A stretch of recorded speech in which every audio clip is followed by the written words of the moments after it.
నమస్తే friends, welcome to బొజ్జనిండే వంట. Friends, ఇవాళ బొజ్జనిండే వంటలో నేను కరాచీ హల్వా అయితే చేశానండి. చాలా టేస్టీగా, చాలా సింపుల్గా, ఈజీగా మనం ఇంట్లోనే ఇది ప్రిపేర్ చేసుకోవచ్చండి. సో మనకి స్వీట్ షాప్లో అమ్మే కరాచీ హల్వా స్టైల్లోనే మనం ఇది ఈజీగా ఇంట్లో ప్రిపేర్ చేసుకోవచ్చండి. ఇలానే స్మూతీగా, జెల్లీగా, చాలా పర్ఫెక్ట్గా మనం ఇంట్లో దీన్ని సులువుగా చేసేసుకోవచ్చు. మరి ఇది ఈ కరాచీ హల్వా అనేది మనం ఇంట్లో ఈజీగా ప్రిపేర్ చేసుకునే విధానం ఏంటో నేను చెప్తానండి. నచ్చితే వీడియోని లైక్ చేయడం మర్చిపోకండి. సో ఫ్రెండ్స్, ముందు కరాచీ హల్వాకి నేనైతే ముందుగా కడాయి అయితే పెట్టానండి. కడాయిలో కొద్దిగా 1 స్పూన్ వరకు నెయ్యి వేసాను. నెయ్యి పూర్తిగా ఇలా కరిగిపోయిన తర్వాత సో మనకి ఇంట్లో డ్రై ఫ్రూట్స్ ఏవైతే ఉన్నాయో అవైతే తీసుకోండి. సో నేనైతే నా దగ్గర ఉన్న డ్రై ఫ్రూట్స్ జీడిపప్పు, బాదం పప్పు అండ్ ఈ నట్స్ అయితే తీసుకున్నానండి. సో ఇవన్నీ కూడా ఇలా ఒకసారి రోస్ట్ చేసుకుందాం. మీ దగ్గర డేట్స్ ఉన్న ఖర్జూర ఇలాంటివి ఉంటే వేసుకుంటే ఇంకా టేస్టీగా ఉంటుంది. సో ఇవన్నీ కూడా నేతిలో ఇలా వేపుకుందాము. మంచి వాసన వచ్చేంత వరకు నేను గుమ్మడి గింజలు కూడా తీసుకున్నానండి. సో ఇవన్నీ ఇలా వేపుకొని ఒక ప్లేట్లోకి అయితే తీసి పక్కన ఉంచుకుందాం. సో ఫ్రెండ్స్, ఇప్పుడు నేనైతే అదే కడాయిలో నేను చూడండి దీంతో 1 కప్ వరకు షుగర్ తీసుకున్నాను. సో మీరు ఏదైతే కప్ అయితే తీసుకుంటారో అదే కప్ వాటర్ కూడా తీసుకోండి. సో నేను 1 కప్ షుగర్కి 1 కప్ వాటర్ వేసి ఈ షుగర్ని పూర్తిగా కరిగించుకోవాలండి. సో ఈ షుగర్ అంతా మొత్తం అంతా కరిగిపోవాలి. సో అలా మంటని మీడియం ఫ్లేమ్లో ఉంచి కరిగించుకోండి. సో ఈలోపు నేను చూడండి 1 కప్ ఇందాక ఏదైతే 1 కప్ వాటర్ తీసుకున్నాను దాంతోపాటు 1 కప్ వాటర్ తీసుకొని చూడండి ఈ కప్తోని కార్న్ఫ్లవర్ తీసుకున్నాను. సో ఈ కార్న్ఫ్లవర్ అనేది ఈ వాటర్తోనే కంప్లీట్గా ఇలా ఉండలు లేకుండా కలుపుకొని పక్కన ఉంచుకోవాలండి ఈ విధంగా.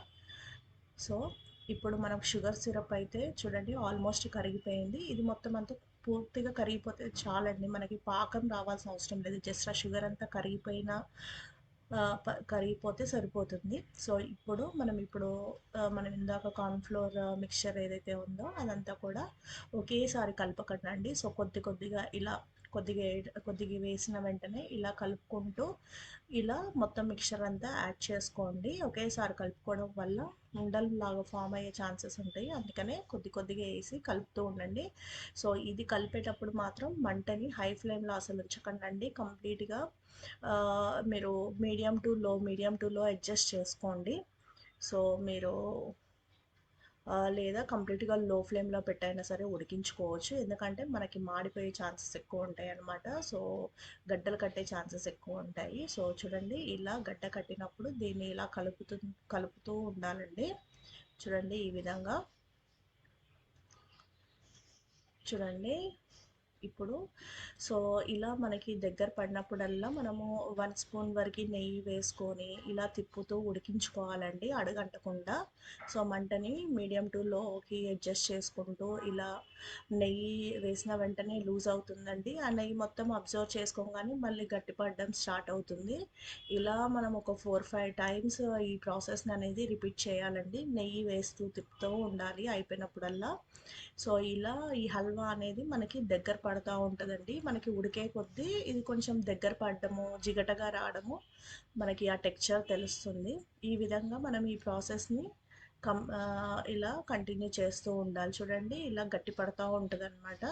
సో ఎప్పుడైతే మనకి నెయ్యి అనేది అబ్జర్వ్ చేసుకోవట్లేదో అప్పుడు మనము పర్ఫెక్ట్గా హల్వా వచ్చినట్టండి. చూడండి ఈ విధంగా నెయ్యి వేసి కలుపుతూ ఉండాలండి.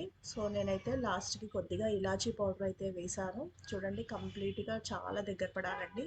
సో మనకి టెక్స్చర్ అనేది నేనైతే కొద్దిగా ఫుడ్ కలర్ అయితే వేసానండి. మనకి ఇది పర్ఫెక్ట్గా వచ్చిందని ఎప్పుడు తెలుస్తుందంటే అండి, ఇది మనం పట్టుకొని చూస్తే మనకి ఉండలాగా ఫామ్ అవ్వాలండి. గట్టి ఉండ రావాలి. సో అప్పుడు మనకి ఇది పర్ఫెక్ట్ కన్సిస్టెన్సీతో వచ్చినట్టండి. ఇది బాగా ఉడకాలండి. ఉడకకపోతే మనకి హల్వా టెక్స్చర్ అనేది రాదు.